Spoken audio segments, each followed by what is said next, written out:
We do. We have another Joe.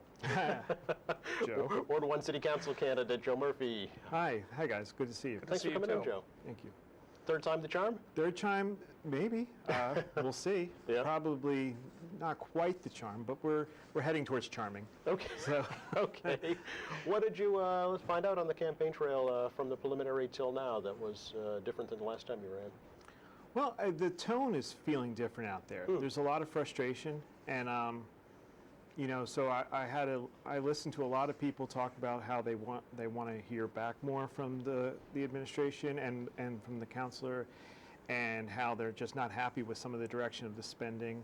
Like for instance, some of them, even though this isn't like a Ward 1 specific issue, are concerned about how COVID money is spent.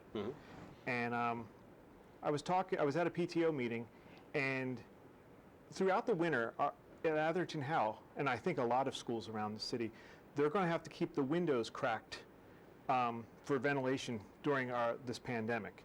And so the kids are probably going to have to end up with like jackets and hats on.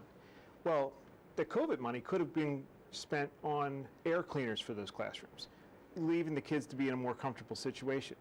That's what they want to see that kind of money spent on, not some of the stuff that's being chosen. So there's just a lot of frustration out there. Also, I know one of the concerns is the hospital and not having a medical facility in the city. Yeah, I mean, that again is not a Ward 1 issue, but there's a lot of people that can't believe that, we are the largest city in Massachusetts without a hospital. We no longer have emergency care. If you get hurt in Quincy, you're going to have to, you're going to be taken somewhere else, some city. No one's born in Quincy anymore. Isn't that weird? Like this historic city, unless it's an emergency situation, no one is born here. And for a town that's so like proud of who's from here, that's weird to me. So what are some Ward 1 issues, Joe, that you think are pressing? Well, I mean, the ongoing projects they're worried about. The construction seems to take longer than they feel it should. But the hot button issue right now is 105 C Street, which is the home, well, was traditionally for the last 50 years, I think, home of the Imperial Terrace restaurant. And it's recently been purchased. It's been purchased by, a member of this administration who's developing it and wants to put 24 condos there. And they're asking for several variances. And we didn't know anything about it until the day before the zoning board meeting. And then there was a immediate response from the community.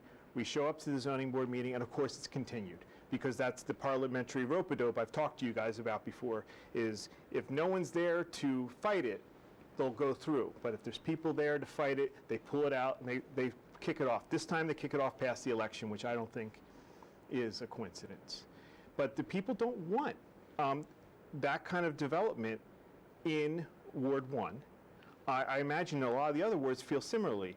But like the state and the city spent all that time and money fixing Quincy Shore Drive and C Street so that the traffic flows better. And now you're going to add 40-something more cars right off of it that are going to be turning right, left, whichever way, and probably undo a lot of the improvement of that intersection.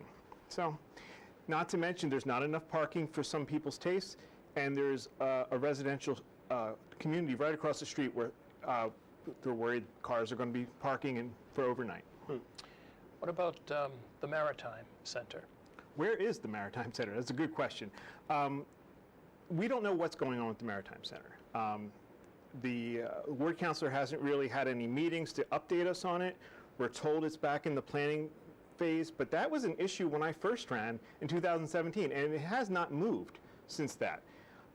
We're concerned that with the mayor's new project off of 3A, behind the CVS, that what if is the plan to move the Maritime Center over there and not put one in House Neck? Because they tore down our Maritime Center without a plan to replace it. It was being used up until the day they closed it. Girl Scout meetings, Boy Scout meetings, people were using it, and I think the Marine unit was using it up until they closed it. So they had no plan. They just raised it with the Z, not, right. And now like we're worried about what's going to happen to the House Neck Community Center. Where are they going to end up? Because Manat Health wants to eventually take over that space. Here's what I think happened, just my opinion. The administration played hardball with the third homeowner whose property they wanted for the humongous version of the Maritime Center. Number 3 told them to pound sand. He just wanted to stay. The city said, fine, we can build it without your property. We'll just rotate the building. That wasn't what they wanted to do, but they hoped the homeowner would come down in price. No such luck, so they are back to negotiating. In the meantime, the Maritime unit gets to operate somewhat out of the other 2 houses they bought, but they tore down the decrepit Maritime Center. As I said, the losers in this deal were the community folks who were still using the Maritime Center. They didn't tear down the houses they bought, just the Maritime Center, creating a fait accompli.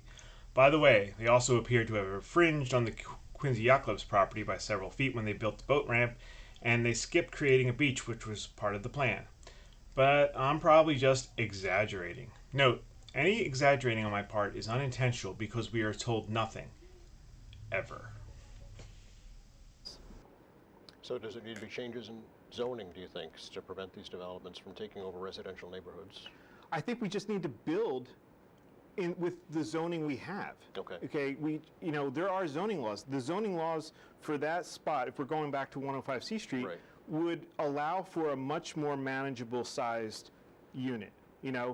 That would be a start. Because there was a restaurant there. There with was a cars restaurant going there. in and out, right? And with that, the zoning that's there now, we could put something mixed use in. There could be a restaurant with condos above it. Okay. So we would like to see something like that. Right now, Ward 1 is hemorrhaging restaurants. Thank goodness Off the Hook came back from what was once Louis, now is Off the Hook. But Grumpy's and the Imperial Terrace shut down over COVID.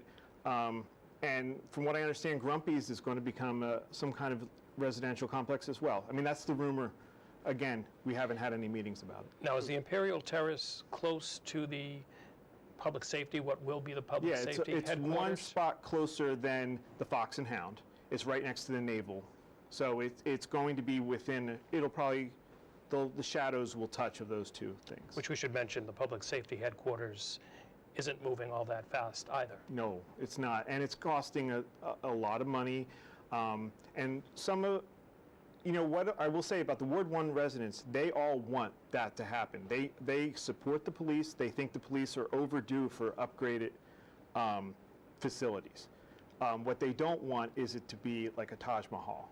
They don't want it to be so fancy. Because in the end, it's a working police station. It doesn't have to be some sort of art museum, All right. Joe, else thanks can for we coming in. talk about? Appreciate it. Oh, all right. Yeah, I'm afraid that's the time we have for this evening. But I thanks, know guys. you'll still be active in Oh, Ward yeah, you'll find me. 1. Okay. Thank you for joining us. Sure. Pleasure. Thanks.